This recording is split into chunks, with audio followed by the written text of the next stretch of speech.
Hello दोस्तों, कैसे हैं आप सभी।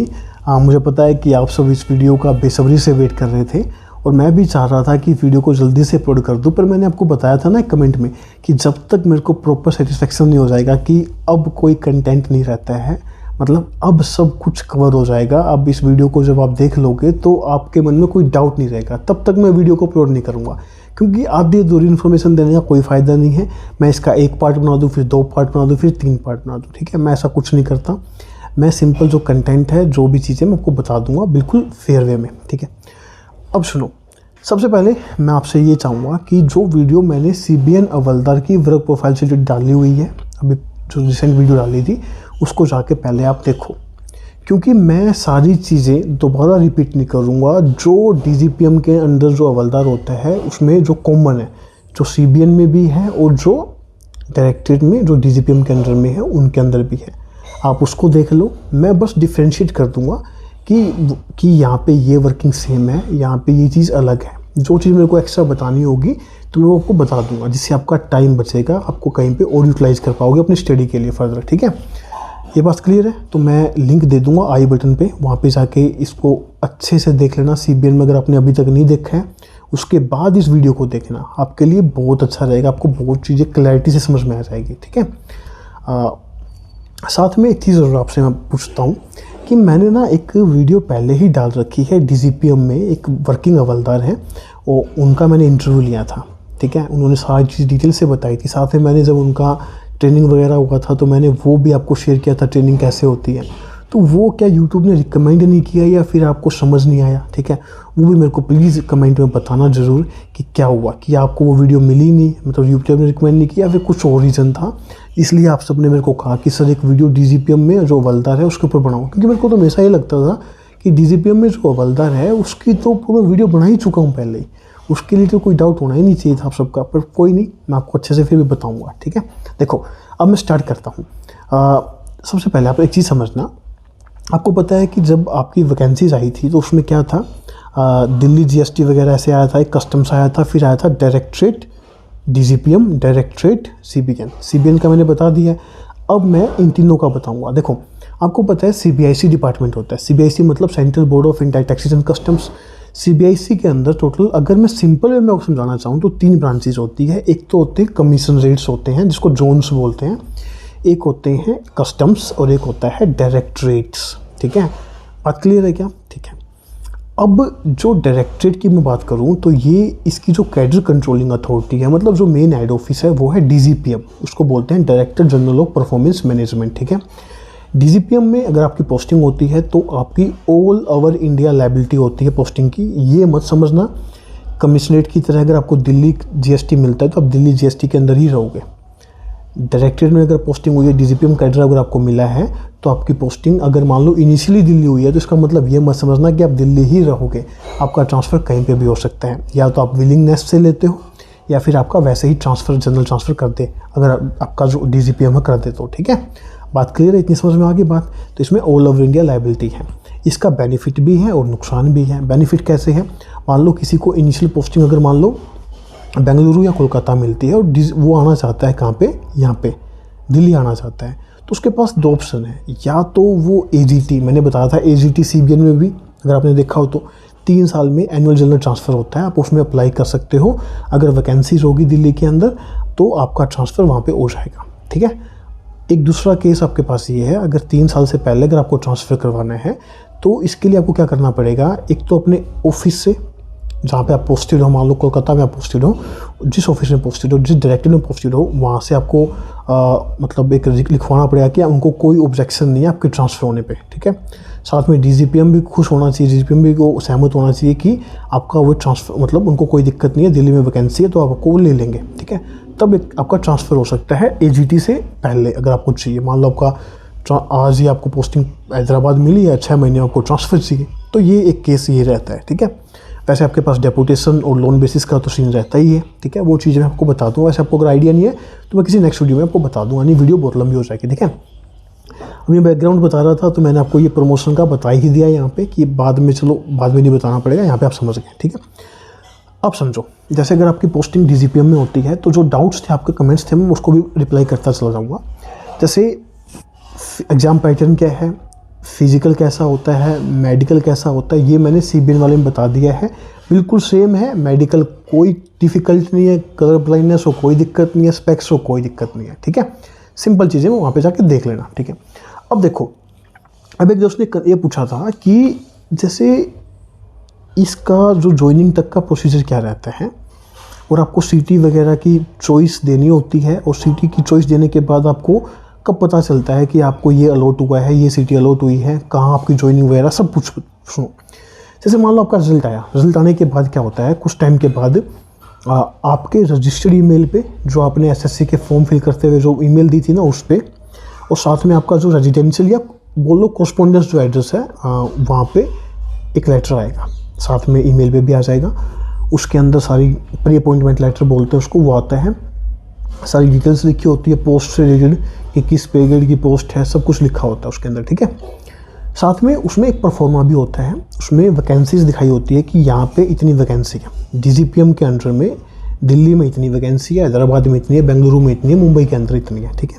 वहाँ पे आपको ये नहीं बताएगा कि स्पेसिफिकली इस डायरेक्टरेट में इतनी वैकेंसी है, बस आपको वो बताएगा कि सिटी वाइज कितनी वैकेंसी है।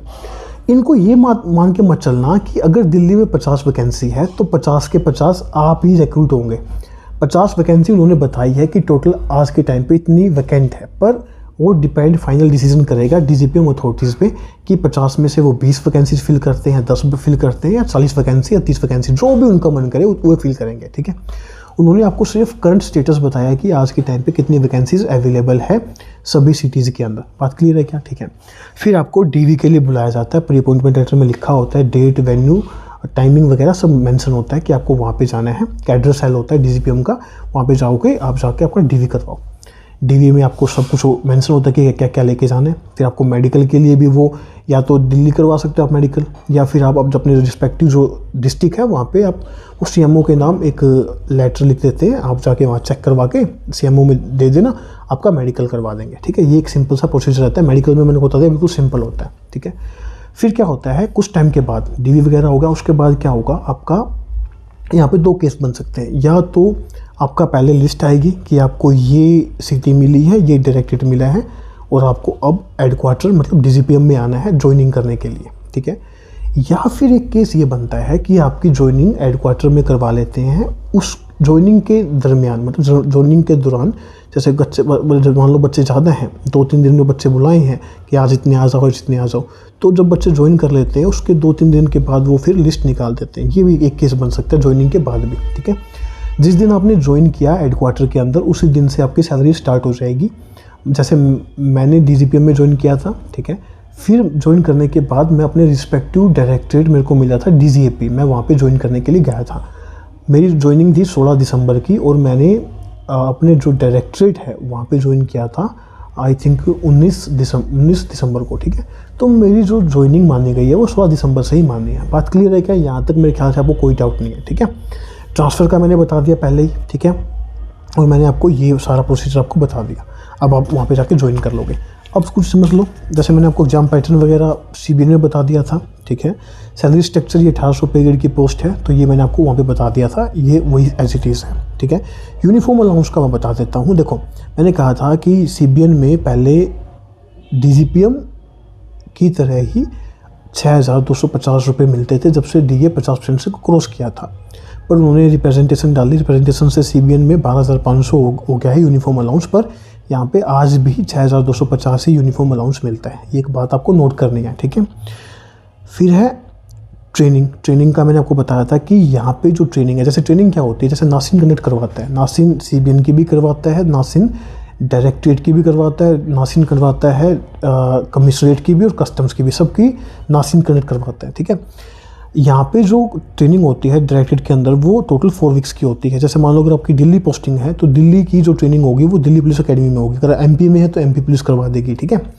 पर CBN में अब सीन चेंज हुआ है, मैंने बताया था CBN में अब 2 मंथ्स की ट्रेनिंग होती है 4 वीक्स की जगह, और ट्रेनिंग करवाता है CRPF, क्योंकि अब उन्हें हवलदार चाहिए, बिल्कुल रफ टफ हवलदार चाहिए जो किसी भी सिचुएशन में काम कर सके, ठीक है। तो इसलिए उनको थोड़ी सी टाइट ट्रेनिंग करवाते हैं अब CBN के अंदर, ठीक है। बात क्लियर है। फिजिकल का मैंने बता दिया था, फिजिकल बिल्कुल सिंपल 1615 मिनट में आपको वॉकिंग करनी होती है। मेडिकल का मैंने अभी बताया ही है, ठीक है। आगे चलूँ मैं थोड़ा सा और बता देता हूँ स्टडी टाइम का भी।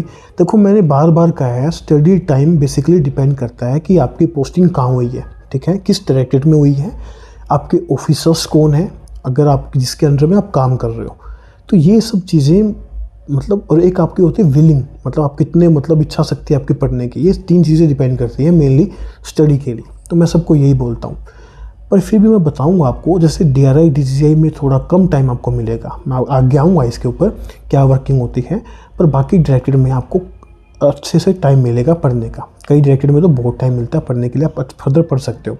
पर मेनली मेरी बात हमेशा याद रखना, आपकी विलिंगनेस के ऊपर, आपके ऑफिसर्स पे बहुत ज़्यादा डिपेंड करेगा कि आपके ऑफिसर्स कैसे हैं। अगर वो आपके लिए सपोर्टिव हैं तो आपके लिए टाइम की कोई कमी नहीं रहेगी, ठीक है, वो आपके लिए टाइम निकल ही जाएगा, फिर आपको कोई दिक्कत नहीं रहेगी, आप अरेंज कर पाओगे टाइम को, ठीक है। चलो अब मैं स्टार्ट करता हूँ। देखो मैं आज यहाँ पे मेनली डिस्कस करूँगा DRI और DCCI के लिए, ठीक है। बाकी जो भी डायरेक्टरेट हैं सबका जो हवलदार की जो वर्क प्रोफाइल है मोर और लेस सेम रहती है। मैं सच कह रहा हूँ, कोई डिफरेंस नहीं होता है, एक वर्क ऑर्डर निकलता है। जो भी हवलदार का मेन काम क्या है, असिस्ट करना ही तो है, हेल्प करना ही तो है अपने सीनियर्स की। जो उनको काम दिया जाएगा वो काम उनको करना है। काम डायरी डिस्पैच का भी हो सकता है, डाक का काम भी हो सकता है, सेक्शंस के अंदर भी रख सकते हैं, किसी की बेल सुनने के लिए भी लगा सकते हैं। जैसे मान लो DG सर की बेल सुनने के लिए आपको लगा, जैसे मैंने CBN में बताया था, ठीक है। तो वो डिपेंड करता है आपको कैसा काम दिया जाता है। आपको चाहे तो वे सर्च पे भेज सकते हैं, सर्च की टीम में भी हवलदार होते हैं, सीजर में सर्च सीजर का जो काम होता है ना उसमें होते हैं। अब DRI और DCCI का काम क्या था वो समझ लो। देखो पहले क्या था, DCCI का जो काम है वो DRI ही देखता था, मतलब दोनों एक ही थे, DRI थे पहले, DRI होता था, फिर DRI से DCCI निकला। अब दोनों के काम अलग अलग कर दिए हैं। DCCI जो देखता है, GST इंटेलिजेंस बोलते हैं DCCI को, ये देखता है GST के अंदर जो फ्रॉड जो होता है ना, फ्रॉड, टैक्स इवेजन वगैरह, वो देखता है DCCI। इसको भी समझाऊंगा। और जो DRI है वो स्मगलिंग वगैरह, ड्रग्स वगैरह जो होती है, ये होते हैं, ये केसेस ये देखता है। अगर आपने अभी रिसेंटली केस देखा हो, कैंपगोड़ा में एक एक्ट्रेस वगैरह पकड़ी गई है, वो गोल्ड की कुछ स्मगलिंग वगैरह कर रही थी दुबई से, तो वो DRI ने पकड़ा, अगर आप ध्यान से देखा हो तो, ठीक है। अब आपको कुछ डाउट होगा, मैं पहले वो क्लियर करता हूँ। देखो मैं मान के चला हूँ कि आपका मन में डाउट हो सकता है ये, कि आपका कमेंट में पूछोगे, इसे मैं पहले बता देता हूँ। आप कहोगे कि सर ड्रग्स का जो है ये DRI देखता है, तो फिर CBN क्या देखता है? देखो CBN जो है वो एक पार्टिकुलर लिमिट से, पार्टिकुलर प्राइस से ऊपर के जो केसेस है वो CBN डील करता है, पर उससे नीचे के जो केसेस हैं, एक लिमिट है, वो एग्जैक्टली मेरे को नहीं आइडिया क्या लिमिट है, उससे नीचे के जो केसेस हैं वो जो DRI है वो देखता है, स्मगलिंग वगैरह के, ठीक है। आगे की बात क्लियर। DCCI जो है वो GST के जो फ्रॉड्स होते हैं, टैक्स इवेजन वगैरह के केसेस देखता है। फिर आप कहोगे कि सर कमिश्नरेट के अंदर भी एक अलग से ब्रांच बनी होती है टैक्स इवेजन की, वो क्या देखती है? देखो जो रेगुलर केसेस कमिश्नरेट के अंदर चलते हैं, अगर उस टाइम कुछ फ्रॉड मिलता है तो वो देखती है। ये क्या करती है DCCI, किसी कस्टमर से, जैसे आप हैं, जैसे मैं हूँ, मुझसे डायरेक्ट उनका कोई लिंक नहीं होता है। जैसे कमिश्नरेट का तो आप GST नंबर वगैरह इशू करवाते हैं, सब कुछ लिंक होता है डायरेक्ट, पर इनका कुछ लिंक नहीं होता। ये तो देखते हैं, ये तो ऑब्जर्व करते हैं कि कहाँ पे कुछ इनको दिख रहा है कि कुछ फ्रॉड का केस दिख रहा है, तो फिर उसको, वो केस को पकड़ के उसकी इन्वेस्टिगेशन करते हैं। ये क्या करते हैं कमिश्नरेट, जो केस चल रहा है, जो मान लो कोई GST नंबर वगैरह इशू करते हैं, उस टाइम कुछ उनको कोई दिखा कि कुछ में दिक्कत है, तो उसको टैक्स इवेजन की उनको ब्रांच को सौंप देते हैं। आगे समझ में, मोटा मोटा मैंने आपको बता दिया है, आपको एक रफ आइडिया के लिए, ठीक है। चलो अब आगे चलते हैं। मैंने आपको बता दिया सिंपल सी चीज़ें क्या होती हैं, ठीक है। मैंने आपको सब चीज़, अब सुनो वर्क प्रोफाइल का समझ लो। वर्क प्रोफाइल में मैंने कहा कि मोर और लेस यही काम होता है जो मैंने आपको पहले बताया है। अब आपका सर्च एंड सीजर के अंदर भी ये जो DRI DCCI है, ये एक तरह से CBIC की पुलिस की तरह होती है, ठीक है। DRI को सीजर की पावर है, सर्च एंड सीजर की फुल पावर होती है, ठीक है। और मैं आपको एक चीज़ बताता हूँ कि ड्यूटी का मैंने बताया कि या तो आप किसी के साथ आपको अटैच कर देंगे, ठीक है, सर्च के ऊपर जाओगे जब भी आपको बहुत सारा काम होता है, ये बेसिकली यही काम रहता है। आप CBN में जो वीडियो मेरी वहाँ पे भी जाके देख लो, मोटा मोटा यही काम है, ठीक है। वहाँ पे थोड़ा कल्टीवेशन वगैरह का काम होता था, यहाँ पे सर्च एंड सीजर का काम होता है, डाक का काम होता है। डाक मतलब जैसे मान लो कि मेरे को आज PA ऑफिसर, पे एंड अकाउंट ब्रांच होती है, वहाँ पर कुछ बिल्स दे के आने, तो बिल का काम भी हवलदार को दे देंगे कि आप जाके दे के आओ, ठीक है। या फिर आपको डायरी डिस्पैच पे बिठा देंगे, कुछ भी काम हो, ये सिंपल से काम होते हैं, ये आपको करने होते हैं, ठीक है। अब इसका प्रमोशन कैसा होता है, प्रमोशन को आप अच्छे से समझ लो, ठीक है। देखो हवलदार से आपका जो नेक्स्ट प्रमोशन होता है वो या तो आप ले सकते हो एडे हवलदार पे या फिर आप ले सकते हो एलडीसी पे। हवलदार से एडे हवलदार 3 साल में और हवलदार से एलडीसी 5 साल में। पर एक बात समझना, हवलदार से टीए बनने में क्यूमुलेटिव 11 साल लगेंगे। अगर आप हवलदार से एडे हवलदार 3 साल में बने तो अगले 8 साल में एडे हवलदार से अगले 8 साल में आप फिर टीए बनोगे। वैसे अगर आप हवलदार से एलडीसी बने हो 5 साल में तो 6 साल में आप क्या बन जाओगे, टीए। तो टोटल 11 साल तो आपको लगने ही लगने हैं। आपको जैसे भी चाहिए आप बेनिफिट ले सकते हो, ठीक है। ड्यूटी वगैरह हमने बता दिया। इसमें ड्यूटी वो सेम है जैसे सीबीएन में होती थी। कंट्रोल रूम ड्यूटी होती है 8-8 घंटे की, वो सब चीज़ें हैं। इसलिए मैं बता नहीं रहा हूँ, इसलिए मैं बार बार कह रहा हूँ कि सीबीएन में जाके देखो जो वर्किंग वहाँ पे है, जैसे हेड ऑफिस में जो वर्किंग है ना वैसे ही यहाँ पे भी वर्किंग रहती है, ठीक है। कोई अलग से वो नहीं है इसके पास, यहाँ पे कोई ऐसी पावर नहीं है। हाँ, एक चीज़ सुनना, मैंने बताया था कि गन जो है वो सीबीएन में मिलती है हवलदार को, पर यहाँ पे कोई गन की पावर नहीं है। यहाँ पे कुछ गन वगैरह नहीं मिलता है डायरेक्टेड के अंदर। बात क्लियर है क्या, ठीक है। वो सिर्फ सीबीएन के अंदर ही आपको गन अलॉट होती है, ठीक है। आपको मिल गया। स्टडी टाइम का मैंने आपको बता दिया है, सैलरी स्ट्रक्चर मैंने बता दिया, वर्क प्रोफाइल मैंने आपको बता दिया, फिजिकल मेडिकल सर्च और रेड का मैंने बता दिया।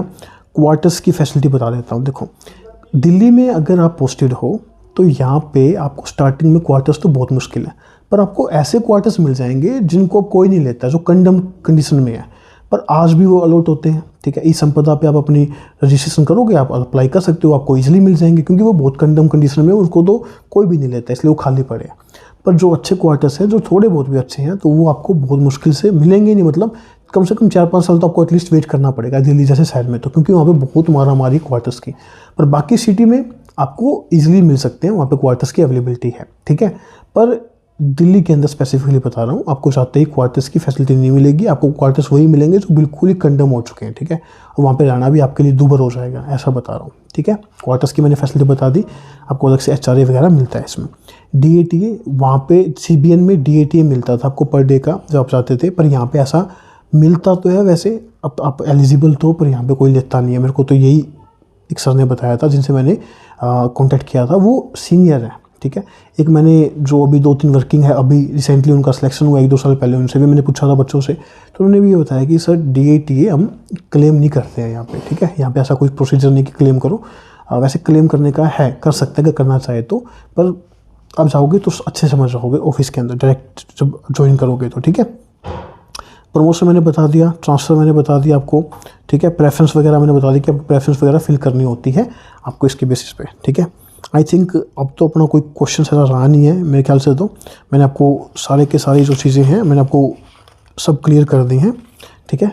फिर भी अगर आपको कोई डाउट रहे तो आप मेरे को कमेंट बॉक्स में कमेंट कर देना, मैं ज़रूर रिप्लाई करूँगा। पर मेरे को उम्मीद है कि अब आपका कोई डाउट नहीं रहेगा। अब मैंने आपको सब चीज़ें बिल्कुल बारीकी से बताई हैं और सब कुछ क्लियर कर दिया है, ठीक है। बस एक ही कहूँगा कि मेहनत बहुत लगती है वीडियो बनाने में, तो आप चैनल को सब्सक्राइब करना, वीडियो को शेयर और लाइक ज़रूर करना, ठीक है। और आपको अब नेक्स्ट वीडियो किसके रिगार्डिंग चाहिए, कस्टम्स में या फिर जो कमिश्नरेट में जो हवलदार होता है उसके ऊपर चाहिए, या फिर कुछ और वीडियो चाहिए, तो आप कमेंट में कमेंट करना, कमेंट बॉक्स में। जो सबसे ज़्यादा कमेंट्स होंगे मैं कोशिश करूँगा कि मैं उस पर एक वीडियो लेके आऊँ।